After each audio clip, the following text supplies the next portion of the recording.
السلام علیکم ورحمۃ اللہ وبرکاتہ۔ الحمدللہ رب العالمین والصلاة والسلام علی سید الانبیاء والمرسلین، اما بعد۔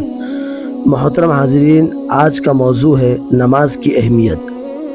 اللہ تعالیٰ نے انسان کو اپنی عبادت کے لیے پیدا فرمایا ہے، اور عبادات میں سب سے اہم عبادت نماز ہے۔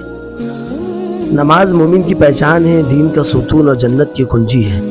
اللہ تعالیٰ قرآن مجید میں ارشاد فرماتا ہے، ان الصلاۃ تنہی عن الفحشاء والمنکر، بے شک نماز بے حیائی اور برے کاموں سے روکتی ہے۔ ناظرین، اگر نماز صحیح طریقے سے ادا کی جائے تو انسان کی زندگی بدل جاتی ہے، اس کے اخلاق سنورتے ہیں، گناہوں سے بچنے کی توفیق ملتی ہے اور دل کو سکون حاصل ہوتا ہے۔ ایک اور مقام پر اللہ تعالیٰ فرماتا ہے، وَأَقِیمُوا الصَّلَاةَ وَآتُوا الزَّکَاةَ، نماز قائم کرو اور زکوٰۃ ادا کرو۔ اس آیت سے معلوم ہوتا ہے کہ نماز کی کتنی بڑی اہمیت ہے کہ اللہ تعالیٰ نے بار بار قرآن میں نماز قائم کرنے کا حکم دیا ہے۔ میرے عزیز دوستو، رسول اللہ صلی اللہ علیہ وسلم نے نماز کی عظمت بیان کرتے ہوئے فرمایا، قیامت کے دن بندے سے سب سے زیادہ پہلے نماز کا حساب لیا جائے گا۔ اگر نماز درست ہوں گی تو دیگر اعمال بھی قبول ہونے کی امید ہوں گی، اور اگر نماز میں کوتاہی ہوں گی تو بہت بڑا نقصان ہوگا۔